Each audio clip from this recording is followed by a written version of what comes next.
Hello, my friends, and welcome back to another episode of Let's Talk Elvis. I'd like to talk to you a little bit, ladies and gentlemen. A lot of the things that happened from my side of the story. There's been a lot written and a lot said about what happened to me, but never from my side.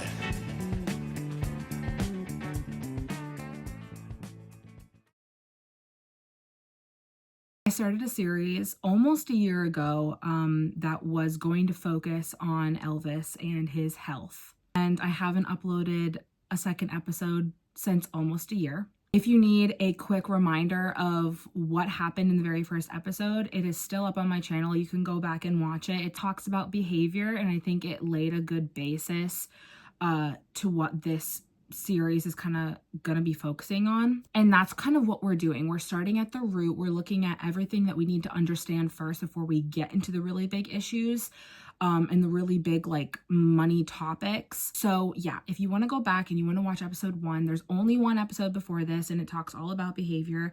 This episode is going to be talking about genetics and Elvis's family tree.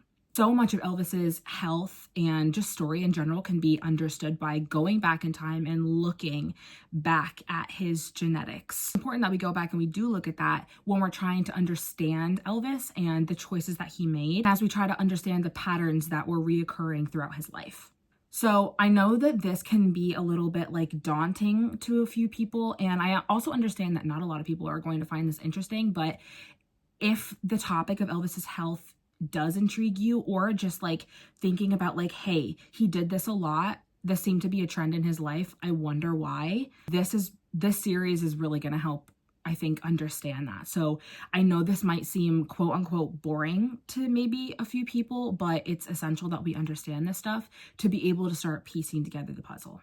So if we look at Elvis's like first notable ancestors, we would be able to trace all the way back to around the 1800s. And what's really going to be most beneficial for us to look at is Elvis's maternal side of his grandparents on the maternal side, Bob and Doll Smith. These two people play a major part in Elvis's story, in his short lifespan, and in his early death. Just everything in general, we can get a lot of clues from looking at Bob and Doll. So Bob Smith and Octavia Mansell, that's her maiden name, were first cousins. So right off the bat, that's something that we should definitely be paying attention to. There was a first cousin marriage here. Before we go and make judgments about that in 2025, I want to go back and look at that from a historical lens. The first cousin marriage in the Deep South, coming from a family that dealt with poverty, we need to understand that. So back in those days, it was not uncommon for people to have first cousin marriages in their family tree, especially in more like rural,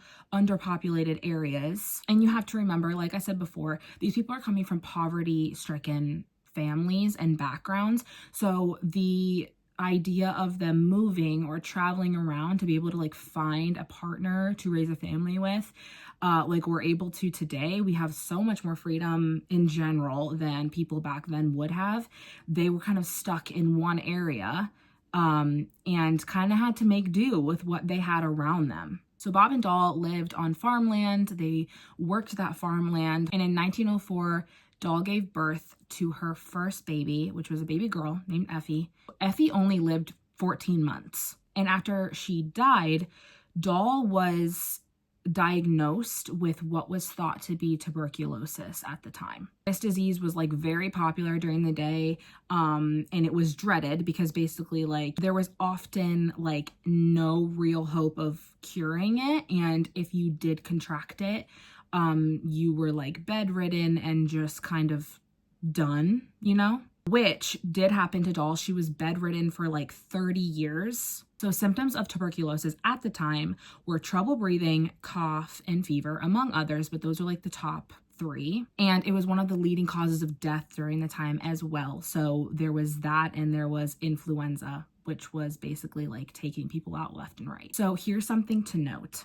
Doll ended up living 30 years, like I said, bedridden for 30 years after she had contracted tuberculosis and was like diagnosed with that disease. In many cases, not every case is the same, but if we're looking at it from like, again, historic lens, and we're looking at like many trends of the time with this disease, people who were diagnosed with tuberculosis were not hanging around for 30 years after they were diagnosed. In a lot of cases, the victims would like pass away at most 5 years. So this raises a couple questions, right? Was she just one of the unlucky ones that like was a victim to this disease for an unnatural amount of time? And another question is, tuberculosis is very, very contagious, right? And it's spread through those symptoms that you heard me talk about before, things like coughing and sneezing and those droplets that are kind of spit into the air. That's how those kind of diseases are spread. And so we look at that, and then we look at Bob and Doll and all of their other kids that they had, and everybody's living in this tiny, tiny shack, very tight quarters. Nobody else catches this disease that we know of. Nobody else gets tuberculosis for 30 years with somebody living with it in the house. Highly contagious disease. Nobody else contracts this disease. According to the Mayo Clinic, tuberculosis spreads easily where people gather in crowds and where people live in crowded conditions, which we obviously know Bob and Doll would have been dealing with crowded conditions. So if we look at Doll and we ask these questions, we kind of remain curious about what's going on with the tuberculosis. It can kind of connect the dots with other members of the Smith family, especially Gladys and especially Elvis. Other members of the Smith family who only lived about half of their intended lifespans. So I shared a little bit ago that while I was researching for this series, I've used many different sources to kind of help me gather information. And while we might not have like a cut and dry specific, like this happened kind of answer, there is logical research that has been made that can help us kind of piece together what makes the most sense. And two of the books that really helped me do that is Destined to Die Young and then The Strange Medical Saga of Elvis Presley. These are just two of the books that I've referred back to kind of try to help me explain and understand these genetic and, different health issues from Elvis, but also from his family tree. And to draw attention to page 124 in Destined to Die Young, Sally Hodel lists the children of Bob and Doll Smith and lists every single cause of death that is known. So they had 1, 2, 3, 4, 5, 6, 7, 8, 9 kids. Effie died when she was 1. She was the first baby. We don't know the cause of death. Lillian also died at age 84. Lavelle died at age 71. And Retha died at age 37. Cause of death, accidental burning. But Effie, Lillian, and Lavelle, we don't know their cause of deaths. They are listed as unknown. Let me get into what's interesting to me. Gladys dies at age 46. Cause of death, heart and liver failure. Travis Smith dies at age 59, cause of death, stroke, heart, and liver failure. Tracy Smith dies at age 49, cause of death, kidney failure and stroke. Cletus Smith dies at 75, cause of death, cancer. And Johnny Smith dies at 46, cause of death, kidney failure, heart, and liver issues. So we see a trend. We see a trend mostly in like male siblings, but also Gladys in that kind of age range of 40s, 50s, dying like young. And again, a common trend is heart, liver, kidneys. We can see that in the Smith side of the family. I want to also share some other like notable genetic clues that Forrest Tennant shares in his book. So he notes the wide set eyes that are similar in Doll and Gladys and Elvis. If you look at pictures of them, you can see their eyes are very distinct. He explains this as hypertelorism. When I researched this genetic defect, the Cleveland Clinic explained that this can be caused by a birth defect or a specific genetic disorder. In most cases, hypertelorism doesn't affect eyesight, but Elvis did have eye and vision issues, which we will see down the line. And Tennant also notes that we see like these dark, droopy eyelids in Elvis and Gladys. I think we all know what he's talking about when he brings that up.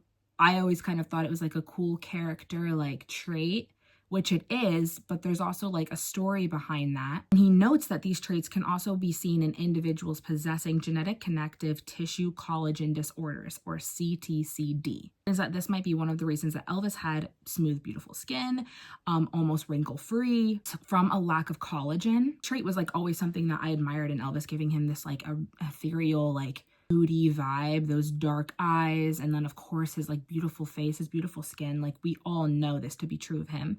And honestly, Gladys is beautiful as well, but you can see that in her eyes. You can see those dark sunken in eyes. So could there be more to this than just like a cool Presley Smith feature?